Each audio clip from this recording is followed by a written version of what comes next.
Good evening.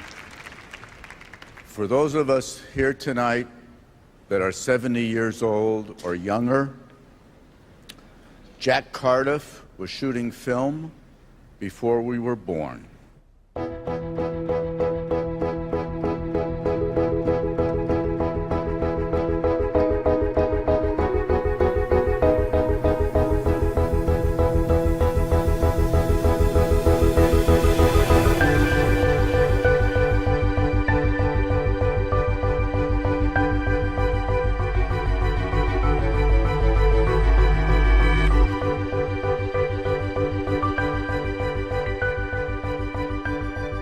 I don't do many interviews, but when I was invited to speak about Jack Cardiff, my friend, I couldn't resist.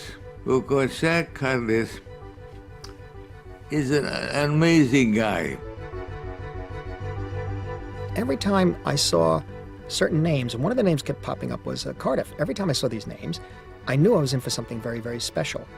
And I began to have a very strong affinity towards British cinema because of my recognition of Cardiff's name, actually. The way a movie is photographed creates a mood and creates the mood of the whole movie so that the audience is prepared for the kind of movie it's going to be. Cinematography is central to film. Motion pictures is the art form of the 20th century, and you can't do them without the cameraman.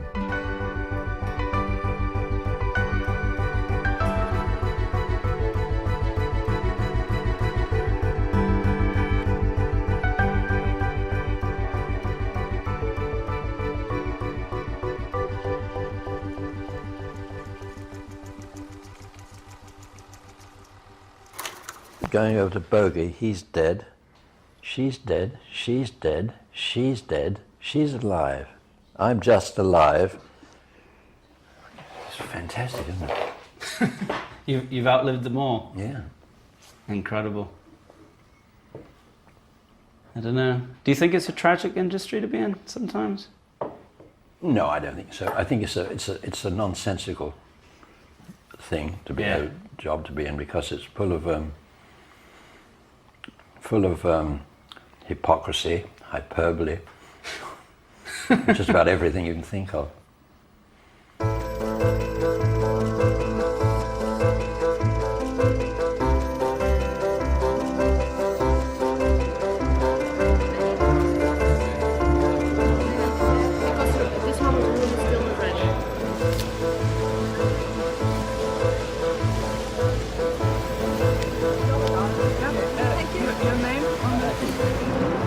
Somebody said, "Who is that guy?"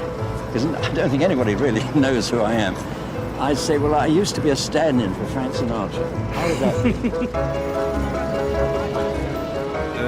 Jack Cardiff a été un des plus grands chefs opérateurs de la couleur. C'est certainement un des grands innovateurs de la couleur au cinéma.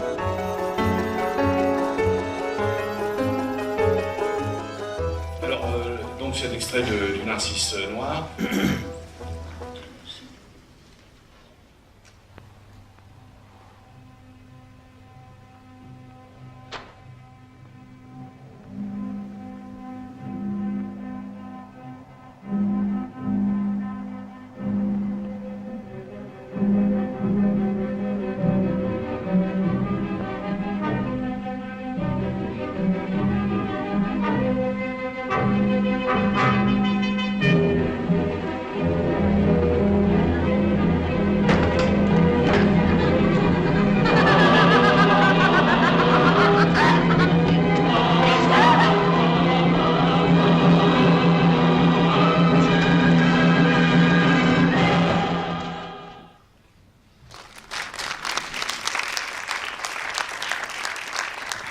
That was made 50 years ago. 50 ans. Oh, nice to meet you. I'll come up a bit on this one. I know they're putting on a narrow one on the number 4. Am I cheeky to ask, how old are you now, Jack? A couple of weeks ago, I was 91. You're still working? Yes, well, not for long. Another 10 years and I'll have to take it easy, I think. Can you put this cover on now? Yes, sir. Where you are now with the smoke. That's it. When did you begin, Jack? In this business? Well, I started in 1918 as a kid actor. That's a long way back, isn't it?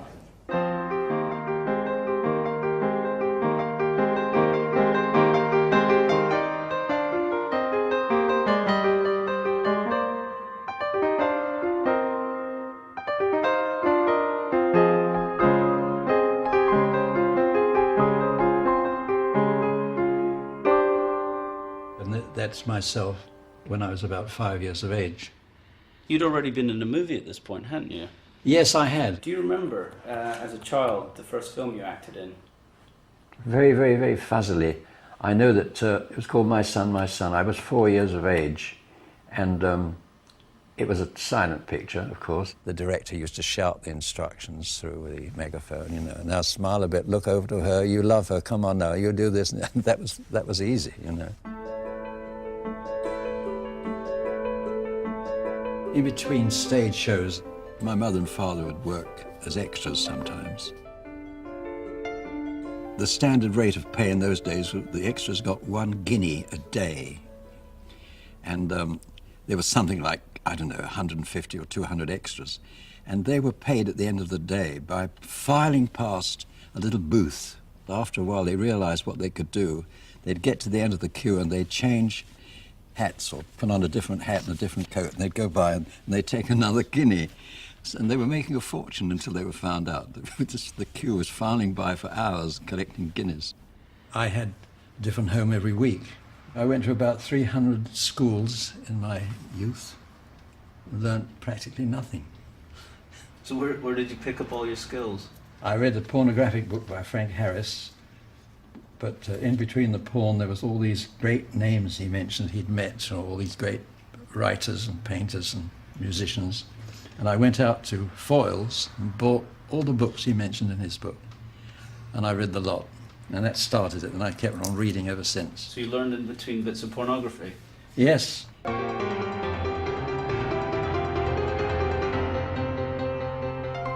first job I had was really a kind of runner boy. The director had some kind of flatulence problem, and he had to be given Vichy water. And I had to hand him fresh, cold Vichy water at any time of the day, so I had to sort of have it all ready. That was a silent picture. And then the next picture was the beginning of sound. Hitchcock was in the next stage. When sound films first came out, they had to be obviously synchronized, and to do that we had clappers, which was just 2 pieces of wood that did that, and then you'd put the sound against the picture as it closed. And the first clappers, they thought it was such an important function that they gave it to the director, and he would solemnly announce the scene and then clap and sit down and say action. This was considered a very vital thing. But after a while, he found it was a bit of a bore doing that, so they put the job with the young clapper boy, as he was called. He was a number boy, and he became a clapper boy. And I used to do that. 4 take 1. While I was at B&D Studios, I was working on British quota pictures, which had to be completed in 2 to 3 weeks.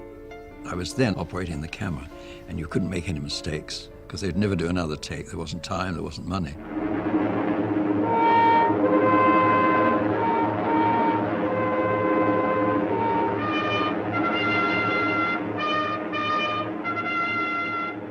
Corder brought over a lot of very good people, and I think was instrumental in founding the sort of British school, if you like. I mean, he gave people the opportunity to learn from masters of their craft.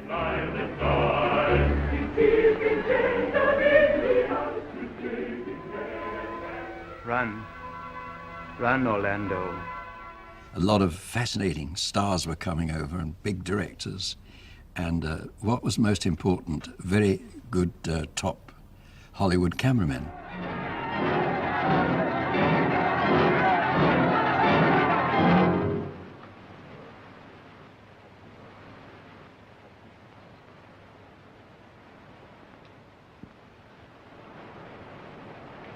are you waiting for? Dietrich was a big sensation, of course, and she used to put gold dust in her hair. She knew a lot about lighting because she'd worked with Joseph von Sternberg. She would have been a great cameraman. And she knew that that lighting had to be so high, 45 degrees, to make a shadow under the nose. And most cameramen over the years have done exactly the same sort of lighting. She had a slightly turned up nose, like Marilyn Monroe, in fact. And so to straighten it out, she had this white line down here. And then inside here, inside the eyes, she put this white, see this white inside. It must have been painful to do this. But she looked gorgeous. But she was in command of the lighting. And she used to have a full-length mirror by the side of the camera. And she'd look in the mirror and say, Harry, I think the backlight would get a bit hotter, you know. And how about the kicker light? Do you think that's a little out? And she used to comment on it. And Harry would whisper in me, God damn it, she's always right. You had luck, Silver. Wonderful luck. And the most wonderful of all is to meet you. Do you think so? Yes, I do think so. Even if tomorrow means the end of us. As it may do. What about this one? Well, we had this scene in the bath, and she came on the set, and we thought she was going to be in a swimming costume, which was the usual thing. And when she took off her dressing gown, she was stark naked. Within about half an hour of doing all these shots in the bath, the place was crowded. There was about 16 electricians on the spot rail, trying to look technical, holding lamps and things.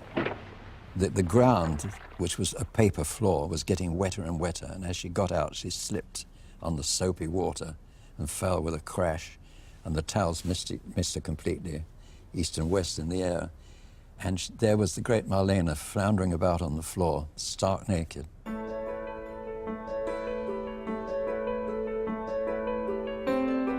He started very early in color.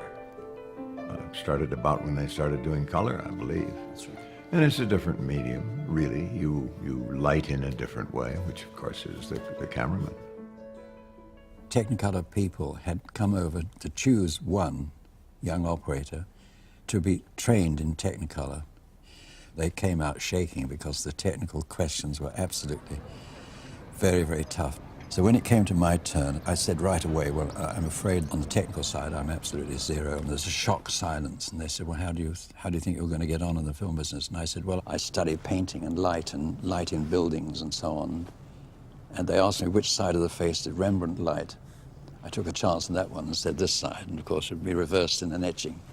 And then I talked about Peter de Hoek and his interiors and the camera obscura and that stuff. And the next day I learned that I had been chosen. Light comes through the front, obviously, through the lens, and there's a prism here, which is this is the soul of the Technicolor camera. 25% of the light comes straight through the prism onto the one film in this gate here. That's the green record. And then the other rest of the light, 75% of the light, comes through and is reflected onto a bipack. This is a bipack of the red and the blue records. And of course, the magazine holds 3 films. Of course, these things free the sprockets. They do nothing except that. But I used to put on this big act and say, I think I'll put a bit more green here, a little less blue there. And they believed it. They thought I was creating color with the camera. It's terrific stuff.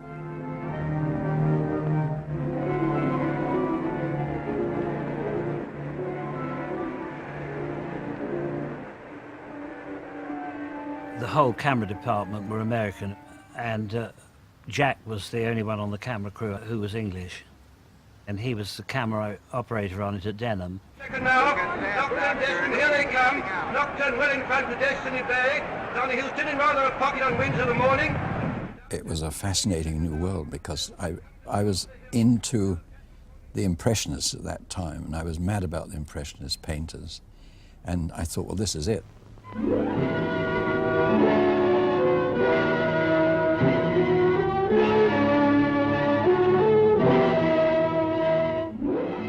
The surface of anything you look at is absorbing some color rays and is reflecting the rest. What it reflects strikes the eye, and that's how we get our impression of color. Color is light, and light is color. You always like to experiment, and you like to apply certain things which he felt he'd learnt from painting to cinematography.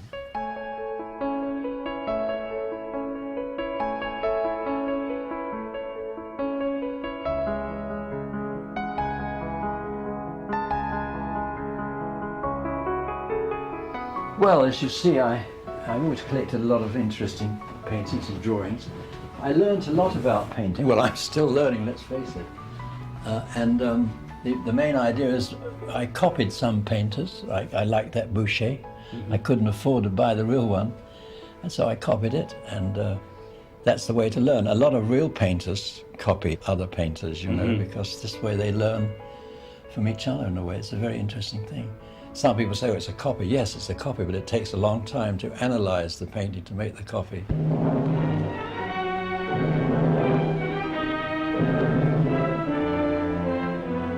Then I had a big break because a German came in to Technicolor who was a Count von Keller. And he was a great traveller. He was a sort of, I don't know, you know, sort of buccaneer almost. He was a wonderful character, really. And somebody suggested to him, when you're on these travels, why don't you make films? Why don't you take along a Technicolor camera and crew and make travel films? The work and spirit of the immortal Lawrence live to this day. For Lawrence, in his quiet, unobtrusive way, imparted to the dwellers of this wild territory a sense of law and order of which they had never dreamed. Jack is in the middle and I'm on the right. That's in Palmyra in Syria. We went to Africa and India and all over the world with the Technicolor camera. The outside walls are richly carved with incidents from Hindu legend. So rich that not one panel resembles any other. Most people hadn't been abroad, I mean, and to see places in colour was marvellous. He is Nandi the bull, Nandi the joyous, worshipped as an embodiment of the force of reproduction. But Jack really was the creative drive behind them. I mean, nobody else had much idea about how to set about making it original and different. Vesuvius. When Vesuvius was on and there were splotches of molten lava falling, we had to sort of choose a moment to dash in and just point the camera. While from the lips of its many gaping mouths, the lava. I broke the prism and burnt the tripod legs, burnt my shoes anyway, but that's another story.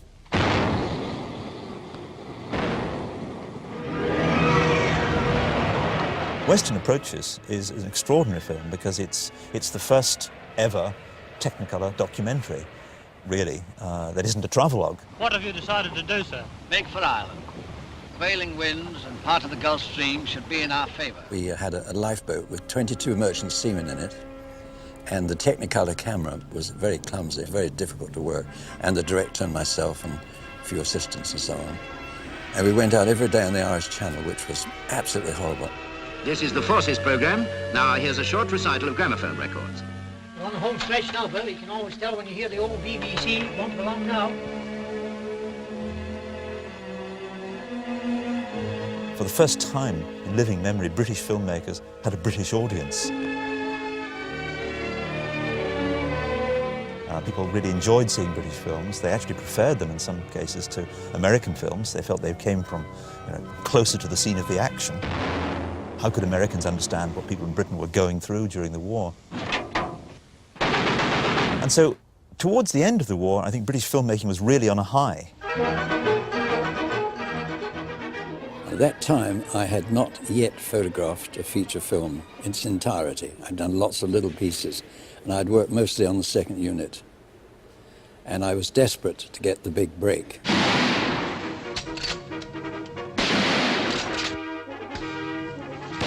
There was a wonderful sequence in which the main character, played by Roger Livesey, is trying to deal with his loneliness by going on safaris and shooting animals all over the world. And Jack Cardiff was doing the shooting of that as a second unit cameraman. And my husband came in and watched him doing it. And I heard a voice say, very interesting, and looked round, and there was the great Michael Powell, and he said, would you like to photograph my next film? And I said, oh yes, Mr. Powell. And he went, and I thought, well, he's just said that, and he'll forget all about it, but he didn't. Are you wounded? Repeat, are you wounded? Are you bailing out? What's your name? June. Yes, June, I'm bailing out. I'm bailing out, but there's a catch. I've got no parachute. Hello, Peter, do not understand. Hello, Peter, can you hear me? Michael Powell just felt that Jack was the man at that time who knew the most about how to get color onto film in a new way.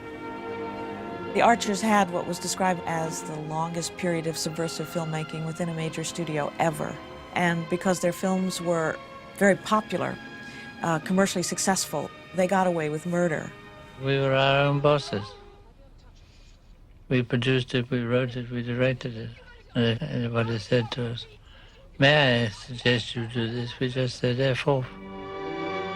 It was a wonderful combination because you had Michael, who was daring and running around and doing outlandish things, and Emmerich, who was a brilliant writer anyway. He would be the one who occasionally would say to Michael, well, I think this is going too far because of this or that, and he'd usually be right. A fantastic, fertile, imaginative mind, a very unique person in his own way, and then you add Jack to the mix, you have a pretty powerful cocktail.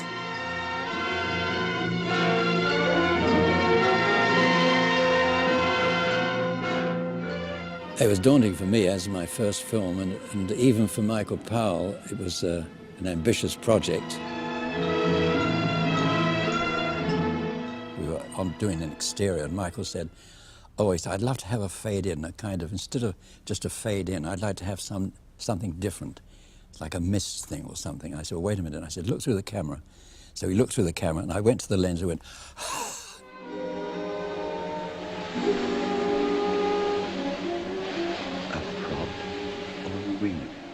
Every time I saw the Archers logo, I knew I was in for something special. Then I saw the name Cardiff attached with that.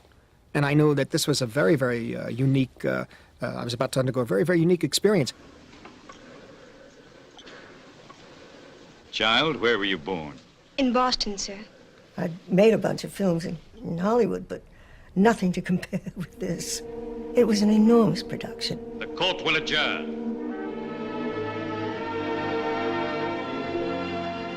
It was, I've always thought, as pure cinema as Disney, really. I mean, you couldn't do it on the stage or in any other way.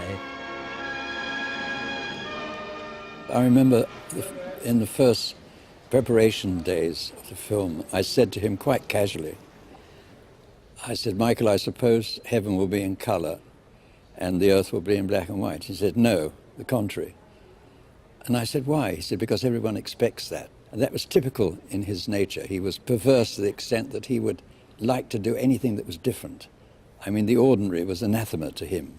A little trick of mine, you remember? In order to get the transition from black and white to color, we would shoot the main sequence in black and white. But the penultimate shot was using the Technicolor camera so that they would be able to start in black and white and then bring in the color. Marius Goring ad-libbed a line during one of the scenes, and Mickey Powell immediately said, keep it in. Good line. When you starved for Technicolor up there? Really, throughout all of my life, I do not go to dailies, except that when we were doing A Matter of Life and Death, I was so curious that I did go early on. I think for the first time that they had color in the dailies. They clearly were not happy with the color. They said, send it back and do better than that. We must have it better than that. So I have a feeling that Jack was very much behind all of that.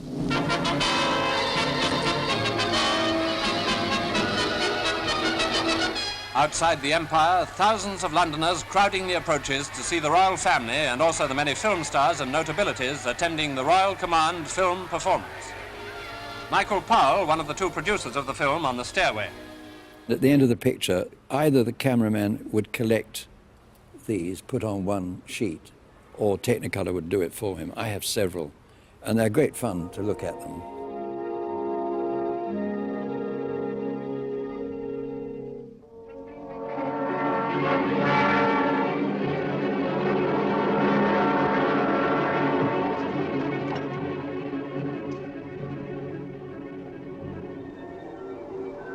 Mopur is 8,000 feet up.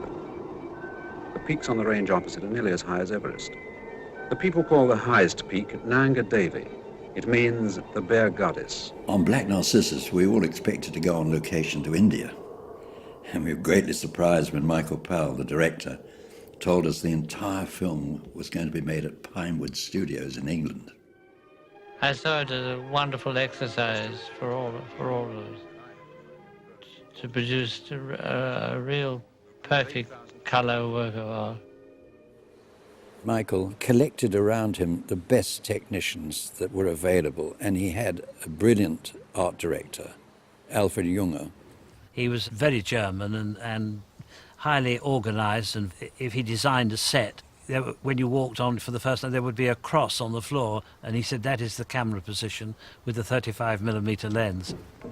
Alfred Junger, the designer, and Jack Cardiff, the cameraman, would have endless arguments and conversations about the settings. First of all on paper, and then when they're painted, then in detail, and then when the set was there. The exteriors out on the lot at Pinewood with the Himalayas and everything, I mean, were absolutely marvellous because they were plaster mountains in perspective, but I mean, the result was just unbelievable. You actually looked out of the window and it looked real. Sometimes Alfred would have to tear half of it down. Jack pointed out the kind of lighting that he wanted for this particular sequence couldn't be done because there was a wall in the way. Alfred would be furious, but together they just worked miracles. I mean, you never get the slightest feeling of studio, do you?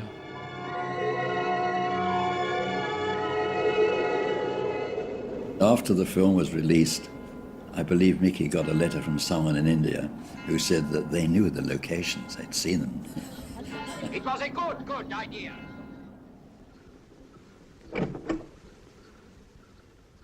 Vermeer was the sort of painter I had in mind on Black Narcissus because the light had to be clear and as simple as possible.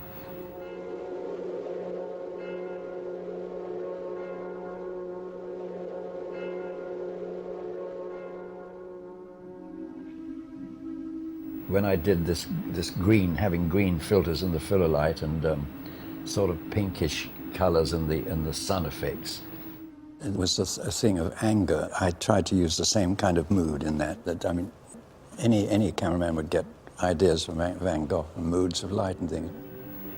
Light is the principal agent, and that should be the same with photography, that the use of light, like a painter, that you use it in a simple form. The same kind of emotional and psychological connection that was made through certain lighting and paintings, I felt watching those pictures that he photographed. He made them special. Because of that, you wanted to be in that world with them.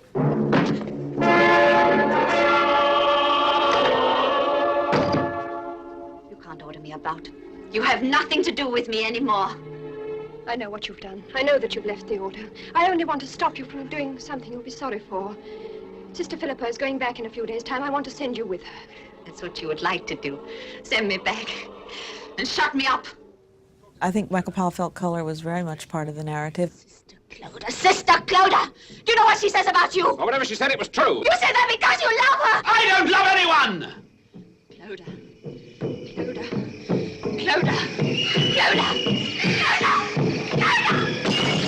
When I saw their work on screen, this was like being bathed in color. It was palpable. I don't know what the color itself became the emotion of the picture. The atmosphere that was created around me was fantastic. I was most inspired by it.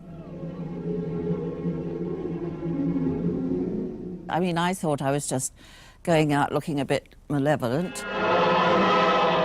But when I saw it on the screen, I was amazed at this great blare of music and this incredible face with the wet hair. He gave me half of my performance with the lighting. When Arthur rang, and he took it to California, showed it in Hollywood, He got the most wonderful technical praise. You know, the art direction got 2 Oscars. Jack Cardiff's photography got another Oscar. The whole communication of the film, what the film is trying to communicate, is combined through costume, positioning of people in the frame, movement of people within the frame, sometimes movement of the frame itself, light, shadow, color, and cutting, all to music. All designed specifically to music. And then they did this, they took it, of course, and they went further with it with the Red Shoes Ballet.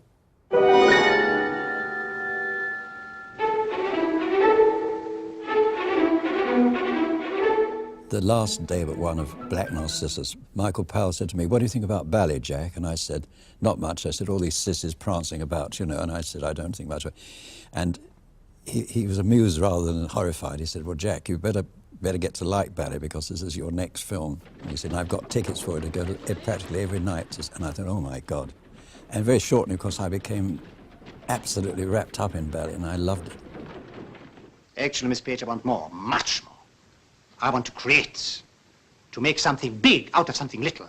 The theme of the Red Shoes, of course, is that what Michael was trying to say is that if you want to be on the cutting edge of your art form, you have to be prepared to pay the consequences for it, because you're challenging everybody when you start breaking conventions, and you have to be aware that some people may be able to attack you and bring you down when you do this. Why do you want to dance?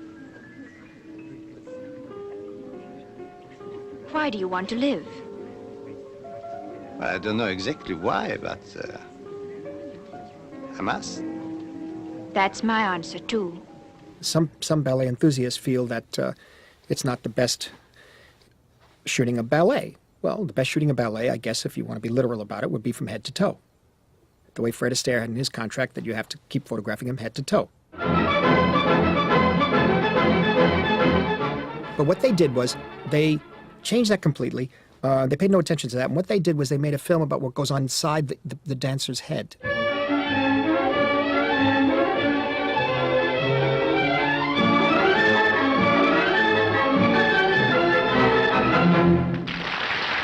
It's how the dancer, he or she, sees themselves while they're dancing, as they're dancing. So you get the spirit of the dance. You get the spirit of it. And well, that I applied that later to the boxing scenes in Raging Bull.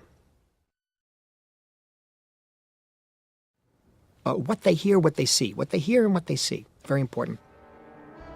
Michael Powell had courage. He would risk, he would take a risk, big chance to do something which might seem crazy, but it usually came off. The camera devices are welded to the material. They're welded to the emotion of the film. They are for the purpose of impacting the audience.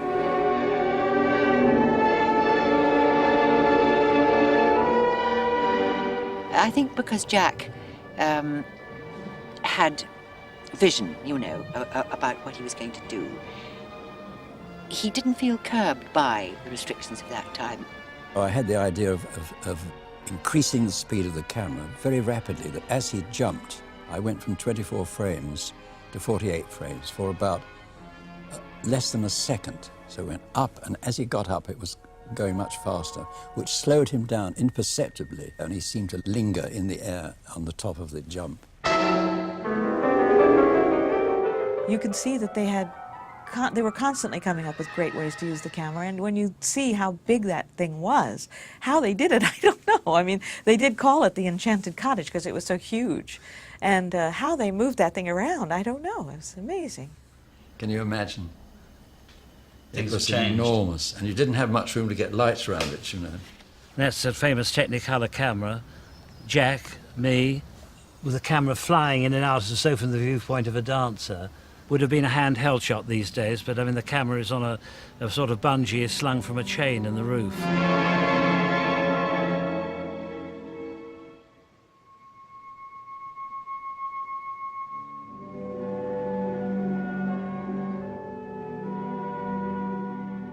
You begin to see, I must say, flourishes where the camera cut or a piece of composition for the length of the shot.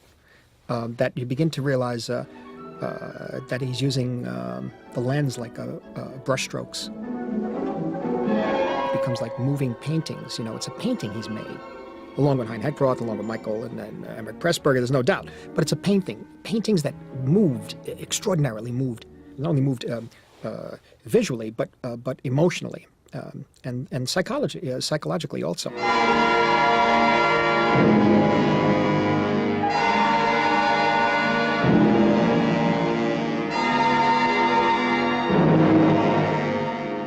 There was something so audacious about Red Shoes, and something that was so utterly unique, different from any film being made at the time. Qu'est-ce que tu as, mon petit? Mais où vas-tu, mon petit?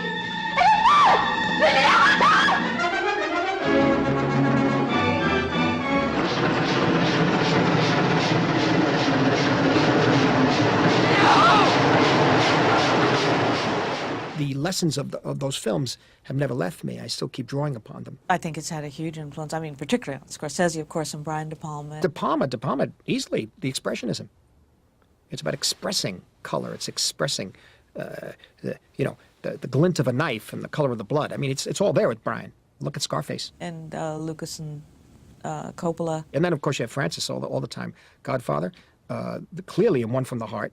It's about passion, I think. You could feel these people were really, really dedicated and involved. When it was cut, it was shown to Mr. Rank. Usually, if a film isn't very good, you know, they might sort of put on a little bit of an act and say, most interesting, and, you know, and say, well done or something, and walk out. But on this occasion, they walked out, they got up and they walked out without saying a word to Michael Powell. They just ignored him, just walked straight out, because they were convinced that it was a disastrous film. J. Arthur Rank thought they'd gone mad and said, this is terrible, we have to stop this kind of filmmaking. From now on, we will tell them what to make. And Michael said, no, you won't. It was a very sad end to a great, great period of filmmaking. I mean, they're seminal films, you know, I mean, but they're a particular aesthetic. It's a kind of aesthetic that actually will be, it's great art, and then it will be kitsch. Yeah. And then it will be art again.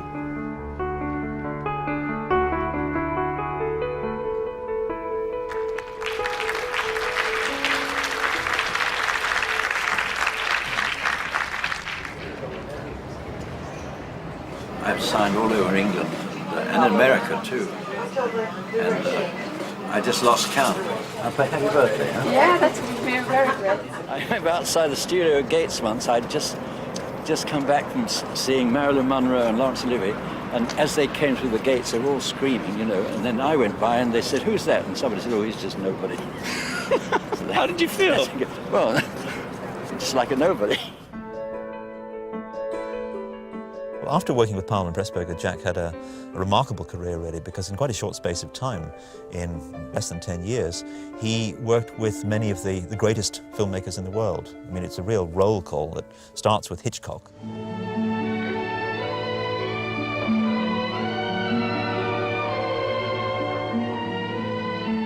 Hitchcock had just made Rope. It was 80 minutes. It was supposedly one take. A lot of 8-minute and 9-minute takes put together so that the picture appeared to be in actual time.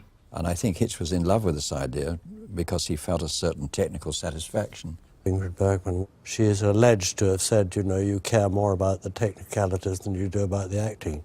He put everything in the preparation of the picture.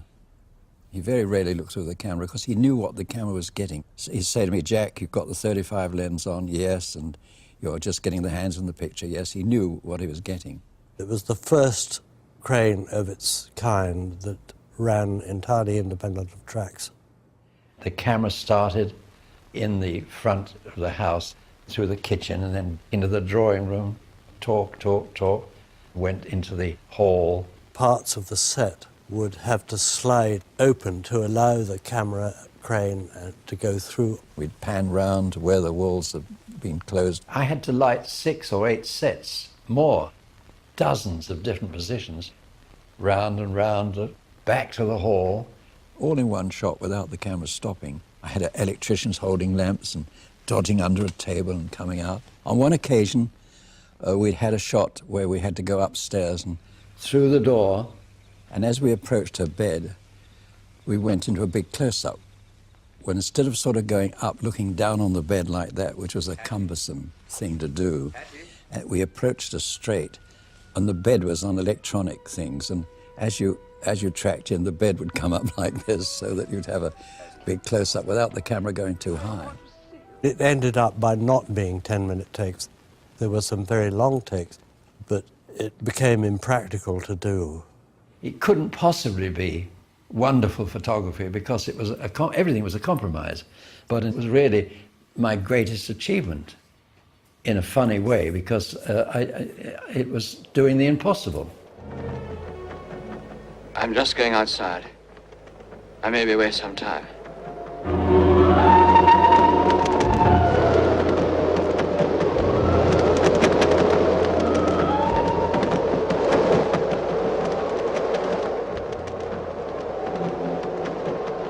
It was probably one of the most marvelous pictures I've ever been on, and I had the luck of having a fantastic cameraman.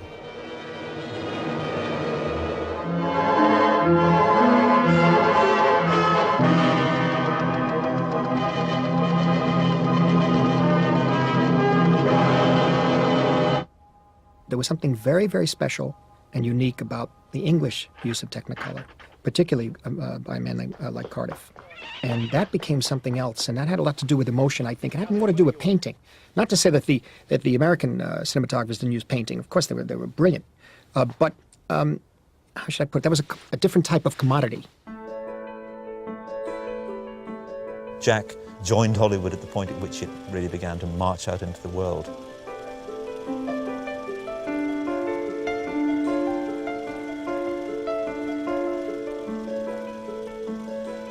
I think that was a very exciting moment for a cinematographer to be working with those Hollywood filmmakers. He worked with Henry Hathaway.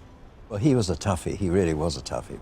On the Black Rose, he fired so many people that we had a plane called the Hathaway Special, which used to fly people every couple of days that had been fired back to England. I mean, he would devote his life to that picture. He would die for that picture, you know. And he expected everyone else to die for the picture. And if they were not ready to die, he would just crucify them.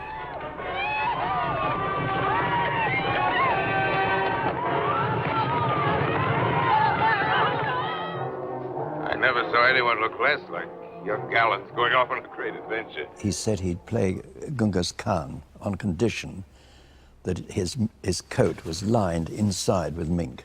They said, but Orson, you know, we don't see the mink coat, it's expensive. Orson said, I've got to do it that way. So, okay, so they got the mink and they put it in line. You never saw it inside, lining inside. And of course, at the end of the film, when his part was finished, he slipped off with the coat and went off to do more scenes on Othello and turned the coat inside out so that he had the mink coat for Othello. What are you stewing about, mon Capitan? Barnard told you where we were going last night. Where? The Sahara Desert. Straight ahead and turn to your left. On the first day's shooting, when John Wayne, he played the part of a foreign legionnaire. He came on the set and he had a cowboy hat on, and the holster, and the boots, and the gun, and just like a cowboy. And I said to Hathaway, Henry, why is he wearing that cowboy outfit? And Hathaway looked at me like I was an idiot. He said, he always wears the cowboy outfit. He was always doing withdrawing the gun business, you know, and flicking it around and flicking it back again. He was always doing it. And I did a lot of shots of him doing that. And someone gave Sophia one of these things you blow and it comes out, you know. She loved that. Hathaway was a wonderful director, and he was a man who, in a sense, bulldozed him his way along. He got far worse on that picture because we had this desert which had to be virgin desert, you know, no sign of a footprint or anything. And you can imagine a film unit walking about. He was going crazy.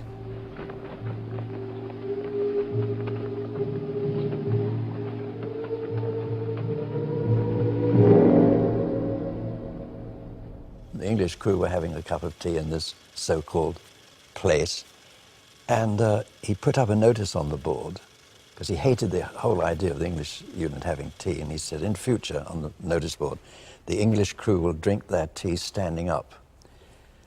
And he said, come on, Jack, we get these locations, let's find these locations. So I got in the car and I said, Henry, you've just blown it. You've made a terrible mistake.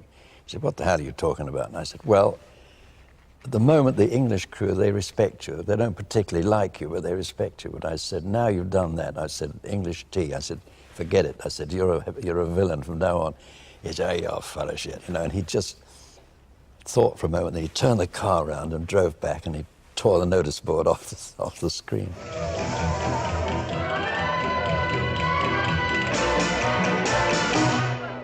I've got something for you, too. And it's my heart. Black as it is. But all of it. The assistant director had come on the set and said, Flynn's arrived. He said he's just gone straight to the bar and he's drinking double whiskers followed by beer chasers. So when I got to the bar and I was introduced to him, he was never really drunk. He was always sort of pleasantly drunk.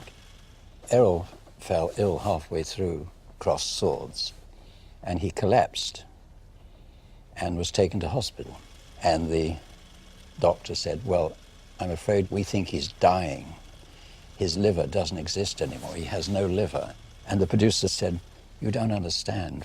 We're making a movie. We carried on shooting with a double. We did mostly Gina stuff. And in something like 3 or 4 weeks, he came on the set.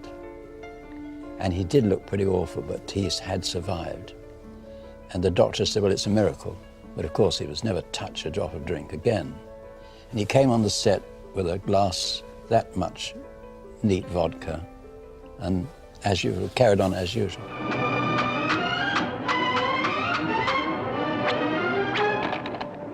You have been studying my style, monsieur. I think one has to understand at that time films were still films were still entertainment as opposed to today. No, today they're entertainment too, but at that time they were coming out of the old Hollywood system. And there was there were westerns, there were genre films. And Technicolor was used for heightening the genre in the 40s and 50s. Color was still relegated to films as a special element, rather than what happened in the late 60s and the early 70s, where all films became color.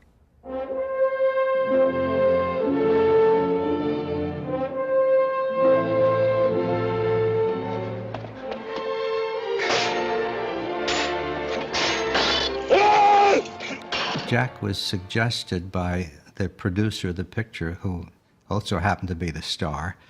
That's Kirk Douglas. The shooting was very difficult. It seemed to be raining all the time. And once, in exasperation, I asked one of the young Norwegian kids, hey, does it rain all the time here? He said, I don't know, I'm only 18 years old. I suggested to Dick, I said, why don't we shoot in the rain? Because these Vikings are tough guys, you know, and they would be out in all weathers. And of course, Dick agreed, and Kirk Douglas was overjoyed because it means that we could shoot, you know. Yeah. Wouldn't lose so much money. But of course, as people know in the film business, ordinary rain doesn't photograph, so we had to supplement it with hoses coming down. And the local villagers thought we were out of our minds. It was already raining and we were adding rain to it, but it worked very well.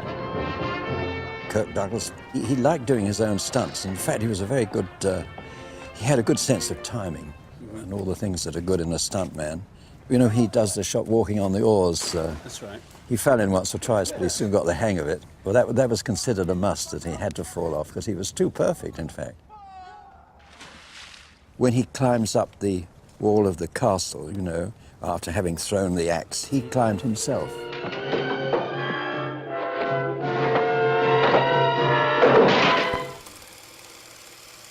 With Jack's ingenuity, we were able to do some pretty remarkable shots. And looking at the film now, I'm really astounded at how well they turned out, knowing how they were made, which was really with spit and cardboard and some rubber bands, and it worked great. Jack and I were very worried, how are we going to make this scene where you have all the Viking ships going into a fog bank and disappearing. And it's essential to the story that you have that scene. And Jack solved the problem with us. He said, if we could just get a patch of fog where the ships go into the patch of fog, that's all I really need. And I'll make up the rest of the fog. I'll make my own filter and paint it, a white filter, which we'll just put up in front of the camera and leave a square where the real fog is. And that's what we did. And it's absolutely convincing. It's a fantastic shot. Every time I see it, I get a chill, knowing how it was made, but also the beauty of the shot. Jack, certainly looking at his work and having worked with him, is probably the greatest color photographer that ever lived. Turner. Well, I mean, he was the perfect cameraman. I mean, if he'd been alive today, he would have been probably the best cameraman in the world. I mean, the way that he got dramatic emphasis by over-lighting things, which takes courage with a cameraman anyway, but he had plenty of courage, you can see that. I mean, that church is burnt out, but it's so dramatic. I wouldn't start to dare to compare myself to what Turner did, but I mean, I learned a lot of lessons from Turner, that you should be bold and you should go out and do something that's different and bold, and that's the whole essence of photography in a sense. 3.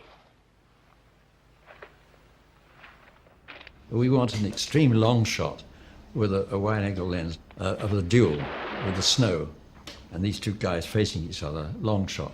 But of course, long shot, we saw all the spot rails. So I had this idea of putting a piece of glass in front of the camera, big, about 6 feet away. I painted the glass, in other words, the same color. Then behind my shoulder, I put a little lamp that shone into the glass like a reflection of the sun. But the first attempt I made, I was using the sprayer, and I overdid it, and the paint was running down the glass, and Dino De Laurentiis, the producer, came on the set and said, Cardiff, what do you do? What do you do here? You know, wasting time. What do you do? And I said, well, I'm painting the glass. He said, oh, man, that miseria. And he was furious and went and walked off the stage. But later, it was a very effective shot, and he was showing it to everybody.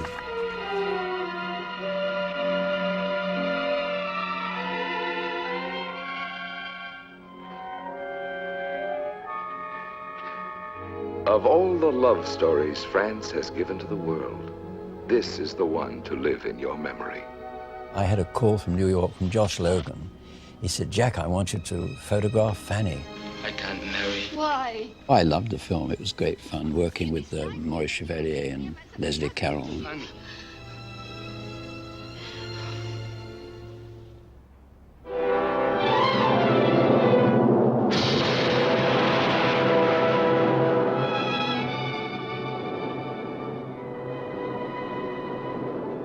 One of the most beautifully photographed pictures of this whole canon would be Pandora and the Flying Dutchman. When do you want to marry me, Stephen? Which was produced and directed by Albert Lewin, who had had a big success with the picture Dorian Gray. Pandora and the Flying Dutchman was a very unique film. It had fantasy and exotic locations. I am predisposed to that, mainly because where I came from. You know, neorealism I had right around me. If I want to go to a movie, I wanted to see, you know, something in a sense that was more fantastical. With one bloody blow, I killed all that I loved on God's earth.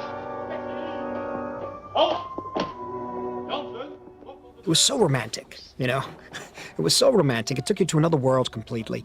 And there was something about the way it looked, of course, which automatically put in my mind Powell Pressburger. And for many years, I thought it was a Powell Pressburger film. Faith is a lie, and God himself is chaos! Silence! It had the magical quality of Ava Gardner as almost a mystical figure, mystical sexuality. Hello? I was introduced to her, and she said, Jack, I'm pleased you're going to photograph me, but you have to watch me when I have my periods because, you know, I don't look so good. And I said, don't worry, I'll look after that. That was the very first thing she said to me. And Al Lewin used to do take after take, just not that he really wanted to do another take, but he just wanted to keep going so he could gaze into Ava's face. And in a way, that's true. I've changed so since I've known you. He said, I want you to go to Wallace Heaton's in Bond Street and buy yourself a 16mm camera. which I have here, and it's just about the cheapest one you can get. And I took it out to Africa on African Queen, and well, I've taken it on many films.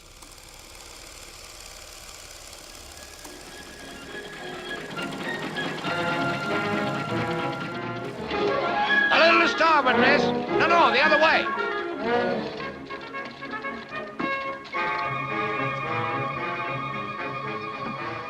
John Huston had the idea of doing the whole thing in Africa, and he said it was going to be so easy.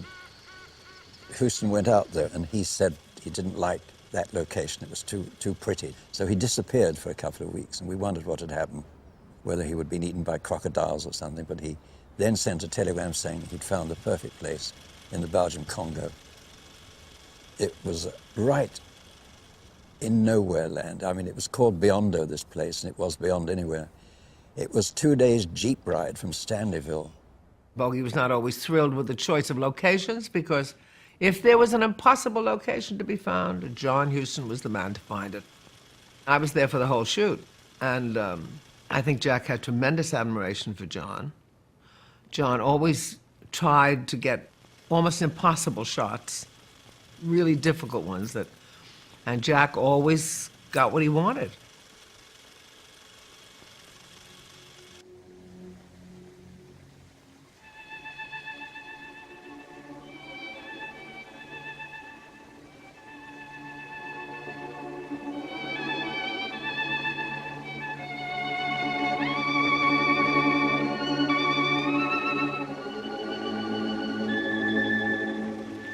Huston was quite easy going in a way, but ever beneath the casual kind of attitude was the artist, was the perfectionist. He had the utmost regard for Jack. That I know, because they basically talked the same language. We were towing this raft, and we had Catherine Hepburn's little place as a dressing room. I had a tiny generator for my 2 lamps. I only had 2 lamps on the picture. And 1 or 2 other sound department had it. So it was a string of little boats being towed along. And of course, when we came to a corner, they were like a row of sausages, and they couldn't turn, so we'd crash into the bank. You could find yourself with one leg on the African Queen, on the boat with Katie and Bogey sitting down there, and your other leg up on the bank of a river, and you holding a boom like that over them and able to go in. And in those rivers were rather nasty creatures. In Uganda, on Lake Victoria, we were all sick, very, very sick. I mean, all kinds of dysentery, all kinds of vomiting, everything. Sam Spiegel, our friend and our producer, came to the location, was furious, because the movie had to shut down for 3 days. We got yet another doctor to look at it. He found exactly what was wrong. That the filter, the water filter, we were on a houseboat, you see, and the filter wasn't there. So we were drinking just river water with the droppings of hippos and crocodiles. And the only 2 persons who weren't sick was Bogey and John Huston, because they never touched water, they only drank whiskey. Well, I'll give you a hand. Close your eyes, please, Mr. Lynn. All right. I'm all right. Hepburn was an incredible lady. She was very strong-minded. And in some ways, she didn't want to be regarded as a frail woman. She wanted to be tough and accepted as a woman of character and courage. And she did go in the jungle, and she was a very, very brave woman. Ain't no person in their right mind ain't scared of white water. I never dreamed that any mere physical experience could be so stimulating. How's that, miss? Bogey, of course, was, he put on this big act. He was a tough guy, you know. I mean, he told me at the beginning about makeup, you know. He said, Jack, he said, see this face? It'll take me many years to get this, all these lines and crinkles in it. He said, that's the way I want it. Don't light me out and make me look like a goddamn fag, you know. I want to look like this, so I did it. You know, Bogey was not an actor who cared much about the way he looked, but he appreciated good photography. And he loved effective photography that worked for the story. I wrote and directed all 3 of the movies Maria D'Amata was in. A short, full career from start to finish. It was really a frightening film for a young person to see. I'll never forget the opening scenes in the graveyard in the rain. And his color his use of color, particularly when they're in Monte Carlo on the yacht, and she unveils, in a sense, and Evan O'Brien, all the guys just look at her. It's an extraordinary picture. The world's #1 symbol of desirability, on display all over the world's #1 showroom, with the world's #1 customers wanting to buy. And nobody wrapped her up and took her home. Oh, she was gorgeous, of course. She was so good looking. I was on location with that one as well, and that, yeah, but I mean, I think that Ava Gardner was certainly not hard to photograph. I mean, Bogey may have been, but Ava was such a great beauty. The first time I met her, she was very happy with Frank Sinatra. And the next time I worked with her, she was leaving Frankie, or something had gone wrong, and she was taking Sonoril to sleep. And that made her a bit sleepy. The eyes had to be looked after. So I was lighting her more carefully. And it is a fact. They rely on a cameraman very much. I think that I am pretty enough, but I would not want to be that kind of star. Pretty enough. Any woman that can use the moon for a key light. Key light? What is that? Oh, that's your own special light when the stage is all lit up. The light that shines only on you. You took a lot of portraits of actresses, didn't you, over the years? Well, yes. I had. I used to take them usually in the lunch hour, and I only had time to do a few.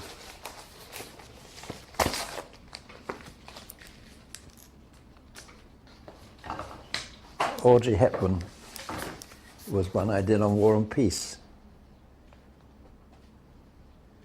That's a typical type of lighting, of light, dark. You see, dark, light, dark, light. What's the name of that again?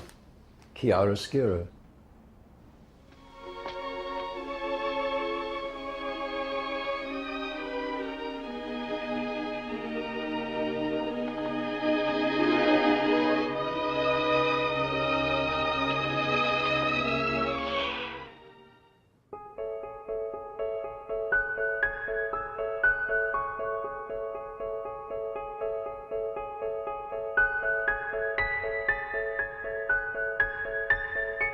I tried to photograph them as many times as possible to get used to their face and study any kind of flaws and things. Janet Leigh, that was on the Vikings. And then we have Anita Ekberg, who had a lovely face, and that was on War and Peace.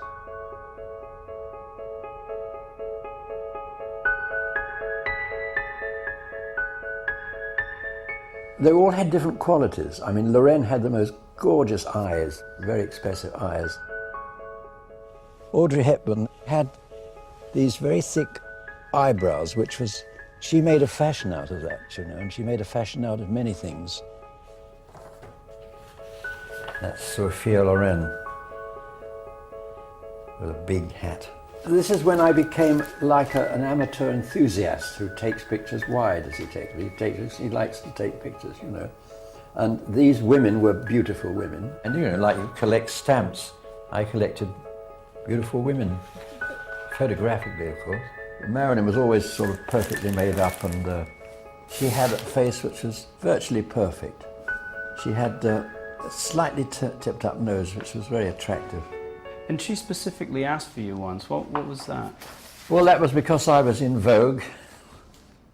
It's almost like footballers, you know, getting around. They want a certain footballer to be in a certain position, and they find out that that's the best man. They get them and so on. And I don't know. And she asked for me, and I was very flattered.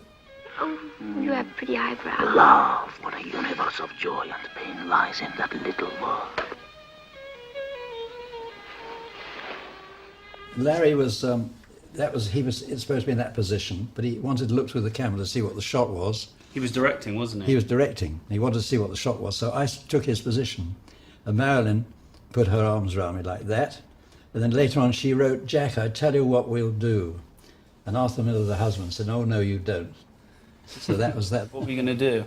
I don't know. It was a very tough job for him, because she was a darling, I think she was a darling girl in many instances, but she had a lot of problems. Do you reverse? Just try me. And she would come on the set very late. It was a tough picture to do. Between Marilyn and Olivier, who also directed, there were occasional reports of strain. We had a wonderful makeup man, Whitey, who was with her for years. When she died, there was an urgent call from New York he was in New York at the time, and he had to fly back because it was in the contract he had to make her up when she was dead. And the idea of making up this gorgeous creature when she was dead and putting on the lipstick and the usual thing, it was a tough break. He told me he had to have a couple of stiff drinks before he started.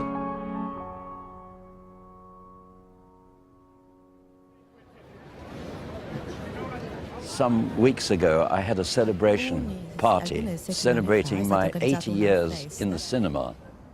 No matter how good the cameraman is or thinks he is, he's got to serve the director. That's absolutely important. The director has to be the one who has the responsibility for the final film. Quelles que soient ses qualités, le chef opérateur doit être au service. It became apparent when we were doing the Vikings that Jack really was very interested in the actors and in the direction of the picture. Jack had every potential of being an excellent director, and we discussed that, and as a matter of fact, I let him direct one short scene in the Vikings just to see how he handled it and how he felt directing a film. I worked on a couple of B pictures, and the first one, the critics said in effect that why on earth did I want to be a mediocre director when I'd been on top as a cameraman? And they suggested I went back to photography as soon as I could. Anyway, soon after that I got the big break on Sons and Lovers.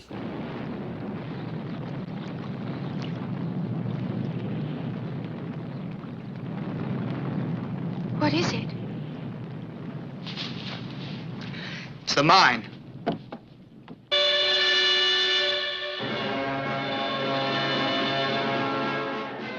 I thought Sons and Lovers did a marvellous job. And some of them don't make the transition very well, do they? But he did. Local people, many of them from mining families, became actors to help recreate a mining disaster.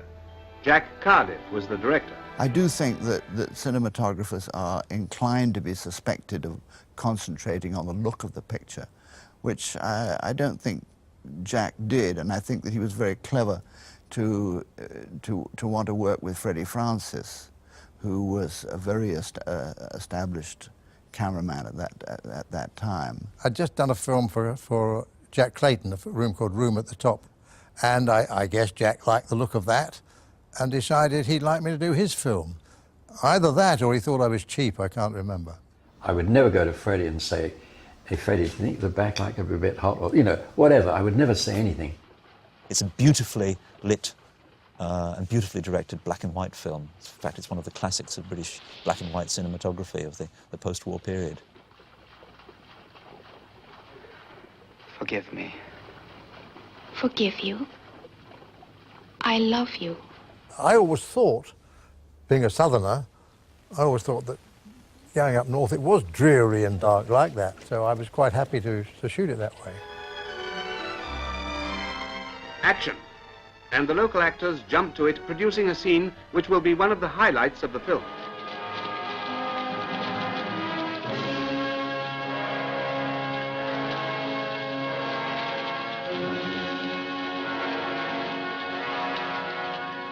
And you found yourself nominated for Best Direction at the American Academy Awards alongside Alfred Hitchcock, who'd done Psycho that year. Because I'd worked with him, as you know. And he'd seen Sons and Lovers. He said, I've seen Sons and Lovers. He said, it was bloody good. He looked at me and must say, how could you make such a good film? Because to him, I was a cameraman, you know. Mother, we're here! Oh, William. Hey. Come on, Paul. Get here. Go on, quick. Go on. Quick. Don't be waiting to see us. Come on, quick. It had a tremendous reception. And I felt this was really something, that the lights were coming on and everyone was applauding. And Buddy Adler, who was the chief of 20th Century Fox, whispered in my ear. He said, "Jack, you must enjoy every moment of this. It may never happen to you again." In fact, it never happened quite as good as that. Did you ever see Sons and Lovers that Jack directed? Oh, of course. It's a beautiful film. Beautiful film. I have a print of it. Right. A scope print of it. And I like a lot Sons and Lovers. Young Cassidy I like a great deal. I have a print of that also.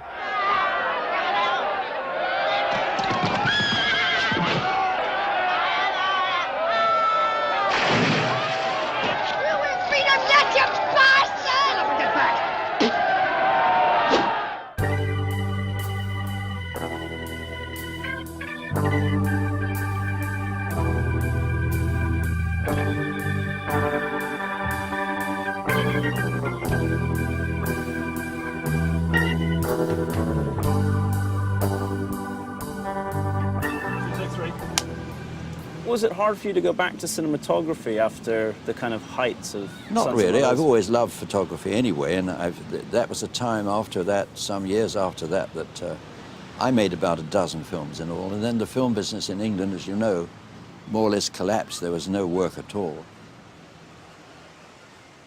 I think it must have been a very wrenching, angst-ridden decision. And I really felt for him when he had to do it in one way. And the other way, I was very happy because I grabbed him immediately to be the cinematographer on the next picture that I made. Your Majesty, I'm not the Prince of Wales.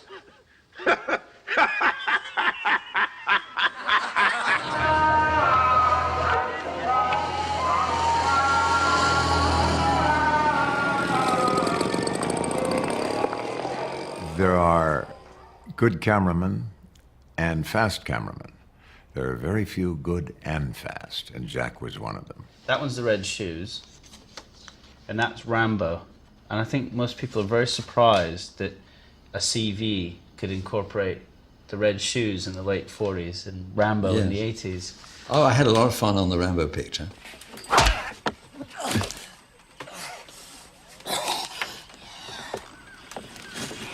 I see you are no stranger to pain. Perhaps you have been among my Vietnamese comrades before. A totally different ball game then, because with Sylvester Stallone, he was very masculine, very tough, and the film that I made with him was a toughie, and couldn't try anything sort of beautiful composition or anything. It was really everything was tough, but it was successful.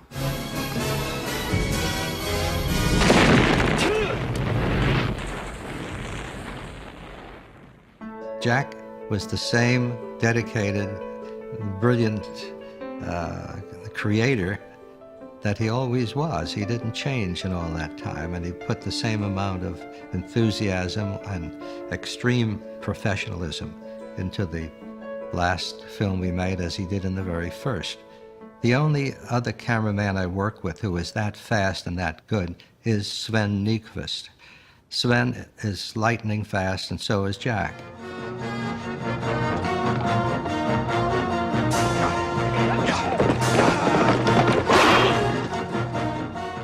He had this box of filters, and he always carried it with him. And we were up in North Mexico in the desert, and the sky was really bad. It was like all gray, and there was nothing there. So he pulled out a little thing and started painting, and he put it in the camera, and all of a sudden, instead of being a gray sky, it made it magical, you know.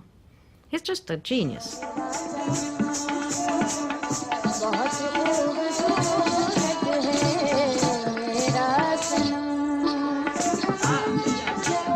Today, there's a big difference. I mean, the days when I was working like on pictures like on Red Shoes with all these effects and any film which had a lot of effects, I wanted very much to do it myself, even if it meant, like I said before, breathing on the lens to have a fade in through mist or whatever.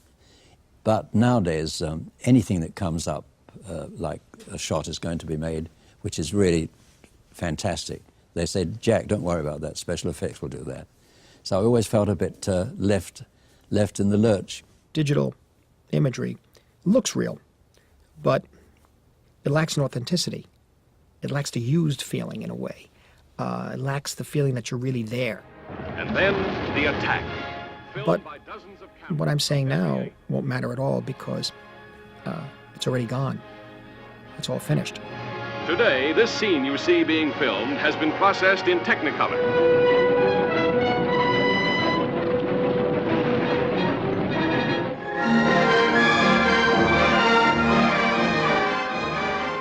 Cinematography is definitely an art form, and it is, I think, the main art of the 20th century. There's no question that it is, because it involves every element of art plus one, which is movement. Well, I would like to think it's an art form, you know, but there's always the stigma of cinema because it's populist. Those who are, wonderful literary figures, critics, etc., intellectuals, will feel that cinema is a popular art form, therefore it's not a popular form, therefore it's not really art. When I see him, I see the young eyes of a child peering. It reminds me of the eyes of Chagall, the painter. Very inquisitive. How do you get almost like a spiritual image in your mind and try to make that concrete? An idea that hits you here, an image that hits you here, and then you have to translate it through this piece of equipment.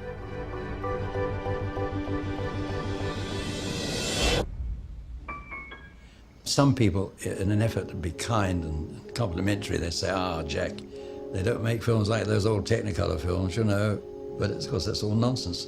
I mean, to me, the standard of photography has improved, enormously. Go on, keep going.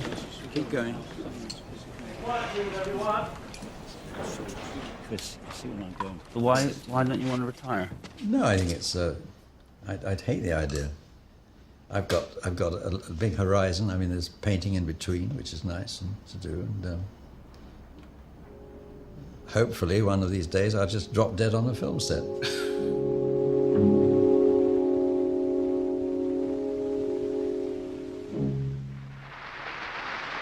This is the first time an honorary Oscar has been given to a cinematographer.